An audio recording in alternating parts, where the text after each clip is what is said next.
Shalom, this is Shira Sherbo, and welcome to Torah for the Nations. You know, I think we've all seen that wonderful movie, The 10 Commandments, with Charlton Heston. I think I was about 10 years old when I first saw it on the big screen. It was just epic, amazing. I just always remember what an impression that movie made on me. When we talk about the Bible, I always say there's two groups of people in the Bible. There's Israel and the nations. And so this movie of the 10 Commandments, it's all about what's going on with Israel, how God takes these ragtag Hebrew slaves out of Egypt and he makes them into the nation of Israel. But there's also the nations. And there was a girl who was 10 years old who was alive at the time when this was happening. This happened 3,500 years ago or so. There was a girl that was 10 years old named Rahab, and you may know her story. It's written about in Joshua chapter 2. But the story of Israel in the desert is they were in the desert 40 years. And so we're going to see how Rahab is 10 years old at the time that this story happens, and she's in the nations. And 40 years later, she's 50. And at one point, Rahab meets up. 40 years later, Rahab's story and Israel's story come together. And it's just a very interesting thing because we're always looking at, what's going on with Israel. But what was it like to just be on the outside looking in and seeing what's happening? This phenomenon of, people had gods. They had, they sacrificed their children to the gods. They had all these gods. But it wasn't that, Israel had a God. It was just like a God, like such a revolutionary idea that this God would make himself part of their history, that he would actually say, tell Pharaoh to let my people go. So this God is claiming them. He's putting his name on them like they're my people. And so if you're in the nations and you're just like watching this whole thing and you're seeing what happens to Egypt with all the plagues and you're just amazed, and it's like, how would you know, like when they go into the desert, are they going into the desert for like a couple days, a couple weeks, and it goes year after year? These people are still in the desert, and you'd be like, how does 3 million people, like, what are they drinking, what are they eating, and you see that their God is sustaining them for 40 years. So it gets to the point in the story where it's time for the people to come out and go into the promised land. And so Moses dies, and before he did, he passed the leadership on to Joshua. So it's going to be Joshua that leads the people out of the desert and into the promised land. So Rahab, she was 10 years old when this phenomenon happened with God and Israel and Pharaoh and the parting of the Red Sea. 40 years has gone by. And what has Rahab been doing for 40 years? Well, our sages tell us that Rahab was one of the 4 most beautiful people in the world, and that her name Rahab means broad, which means like her personality was very magnanimous. She was very outgoing. So you put those two things together, a very exquisitely beautiful woman and a very, very outgoing personality, and she kind of fell naturally into her trade. If we were doing a kid's story, we would probably say that Rahab was running a hotel and a restaurant, but the adult version is that Rahab was running a brothel. Now, the only people that she did business with was kings, the kings of the nations. So when Joshua sends out spies, if you want to know what all the people of the nations, what's going on in their intimate thoughts, Rahab's like, they say how you have your finger on the pulse of what's going on. Rahab, she has she spends a lot of intimate time with the kings of the nations. This pillow talk, so to speak. So Rahab knows, and she's had 40 years to think about. I know when I was watching this story on the big screen, I wanted, no doubt, that I wanted to be part of that story. Like if I had to choose whose side I was on, I would definitely be on Israel's side, on the God of Israel's side. There's something that just tells you nobody is going to, in the end, defeat, if this God has a plan, his plan is going to come. Nobody, Pharaoh, nobody should go up against the God of Israel. And so we wonder if Rahab, was hoping for an opportunity to join with these people, but how would that ever come to happen? Well, it so happens that her place of establishment is the first one you come to when you're going into the land.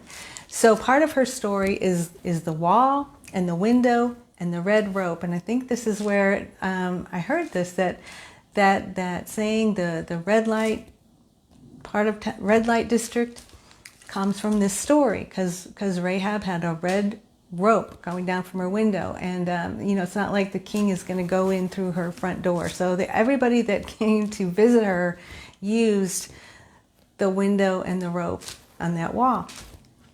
So the spies go and they go to Rahab's establishment, and somehow the king finds out that they could be there, and so he sends men, and Rahab says, "Oh yeah, they were here. If you hurry, she sends them on a wild goose chase. Hurry! They just left. Hurry! If you go now, that way you can catch them." So what she had to do was decide where her loyalties were. Like, are my loyalties going to be with all the people I do business with all the people I grew up with? This is my community, or are my loyalties with Israel? And when she hid the spies and sent off the king's men to go somewhere else, she showed that her loyalties were with Israel. And so she said to the men, I saved you from the king, and I need a favor from you. When you come to, take over the land, I want you to save me and my family. And so she says, so here's a little bit of what she says, because they're talking to her like, what does everybody think of Israel? And she says, I know that the Lord has given you the land, and that your terror is fallen upon us, and that all the inhabitants of the land have melted away because of you. And she says, as soon as we heard, our hearts melted, nor did there remain any more spirit in any man because of you. For the Lord your God, he is God in heaven above and on the earth below. Okay, so she makes that famous statement that, it reminds me of like Ruth saying, your God is my God and your people are my people. It's like she's saying, I know that I want to be on your side, basically. So they promise her that whoever's in the house with her, they will come and they will get them all out. They will save them. And I have read that she had as many as 400 of her brothers and sisters and their kids. And they were told, you cannot speak a word of this to anyone or the deal's off. And so Rahab and her family were saved. And that wall and that window and that rope that she used all those years for her profession, in that day, she used it to save the spies. And she showed that she was on Israel's side, and she was wanting to do what the God of Israel would want her to do. So in that one moment, she repented from being a prostitute. She was forgiven. Our sages say that kings and prophets came from Rahab. She later married Joshua. So she has like this amazing turnaround. And so that's what the Jewish scriptures are full of stories like that. So when God does miracles for Israel, it's never just about what God's doing in Israel. It's always about for the nations to notice and then to respond in some way. And that's just going on today. You couldn't probably help but notice in every generation, if you've studied history or just look at the news today, there's always some huge entity that wants to do away with Israel, and yet Israel's being preserved. And so God is always doing miracles for Israel, and it's up to people from the nations to notice. And so like Rahab noticed, and she decided whose side that she wanted to be on. And so there's a few things I want to take from this story because, because I grew up in Christianity and now I'm Jewish, people are always asking me like, well, what's the difference? Now, one of the things that I noticed, the difference is like when Rahab, she said, I want you to save me and my whole family. This idea of being saved, it's totally a physical thing. Like, she saved their lives. Her and her whole family were saved. And when God saved the Israelites, when he parted the Red Sea, he saved them from Pharaoh's army. And King David, when he talks about, God saving him from his political enemies. But I know as a Christian, we had missionaries come to our door and ask my mom if she was saved. And so it was a different definition of the word saved. It wasn't a physical thing, it was a spiritual thing. And then this idea of repenting and being forgiven. And we see in the story of Rahab that she changed her life. It wasn't up to anyone else. Like, she was responsible she used that window and that rope and that wall. Like I said, like once she was using it for her own, what she wanted to do, and then she changed, she repented, and it was all about what the God of Israel would want her to do. And so in the New Testament, it's just repentance and salvation and forgiveness. It all has to do with the stories in the Christian Bible. Like, I know that when I decided that I didn't believe the Christmas story, that I didn't believe the Easter story, that I was told that I wasn't saved, that I couldn't. I just wasn't I wasn't doing what I needed to do to be saved because I didn't believe certain things. So when Rahab was forgiven for her sins, it wasn't that she believed anything, she just totally changed her ways. And we see that, when the whole city of Nineveh changed their ways and repented. And so it's just these concepts of salvation and forgiveness and repentance and taking personal responsibility. All of these concepts are in the Jewish Bible. And so when you get to the Christian Bible, these concepts are there, but they have totally different meanings. So another thing I noticed, like in the Christian Bible, when you read about the Jewish rabbis or the Pharisees, they are always the villains. And from the Jewish perspective, like Moses was a rabbi, Elijah, Zechariah, Jeremiah, like these are all so they're like our esteemed people. They're not the villains. So it just totally changes when you get to the Christian Bible. I never grew up as a Christian reading about the Pharisees and the rabbis thinking very highly of them at all. And now, from a Jewish perspective, like they're the teachers. They're the, Moshe Rabbeinu, Moses, our teacher. So those are some differences.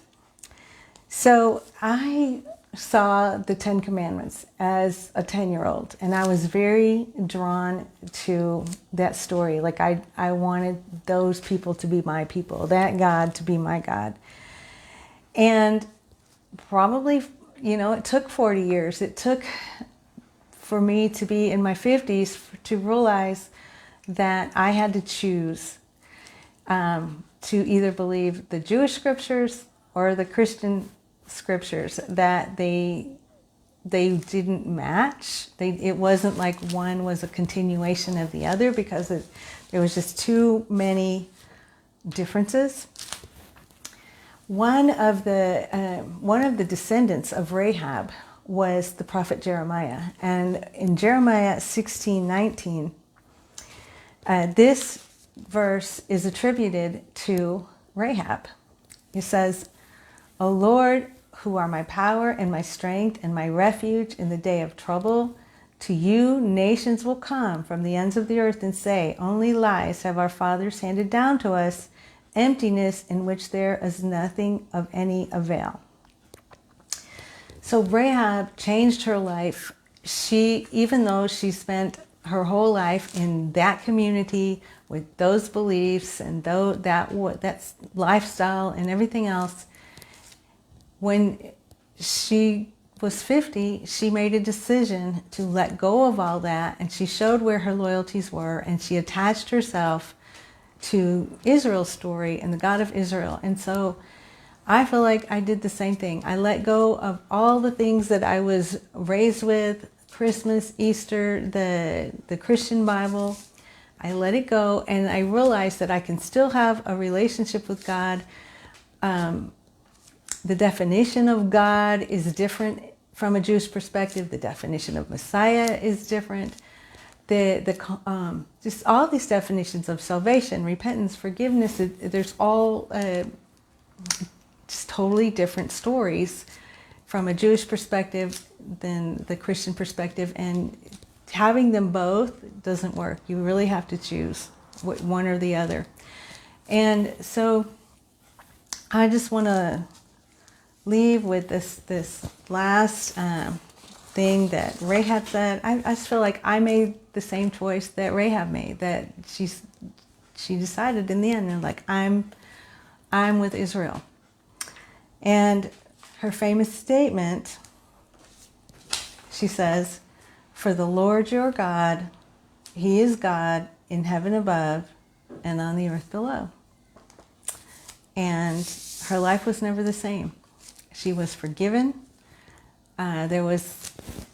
She didn't need any other stories, any other things to believe. She changed her life, and for me, what I would want to pass down to my descendants is that you should notice Israel, like she noticed Israel, notice the miracles going on with Israel. And then when it's time, when you want to learn about God and all these important words like salvation and repentance and forgiveness and what is the Word of God, then you have to choose. Am I going to learn it from the Jewish perspective or the Christian perspective? But they're two entirely different perspectives. One thing, because people will say, is the New Testament, there's so many good things in the New Testament. Yes, I've read the New Testament, but let me tell you how the Jewish perspective of the New Testament. It's like if you hand a paper into your college professor and he says, "Wow, this paper is both good and original." And then he says, "But the problem is the part that's good isn't original, and the part that's original isn't good." So there's many things in the Christian Bible that are taken from the Jewish Bible, just repeated. So that part's good. But then there's a lot of things, stories about supernatural beings. None of these things come from the Jewish thought. The Jewish people are anything but supernatural. They're very flawed people, very great people, but very flawed people. We don't have any supernatural people. So the Christian Bible has some original things, original ways of describing salvation, original ways of describing God. These things, from a Jewish perspective, are not good. So, from a Jewish perspective, the Christian Bible is both good and original. The parts that are good are not original, and the parts that are original aren't good. So I let it go. I just let it go. And I'm not saying that you have to convert to Judaism, definitely not. But when it comes time to learn the definitions of these very important words, I would learn them from a Jewish perspective. All right, that's all for now. Shalom from Israel.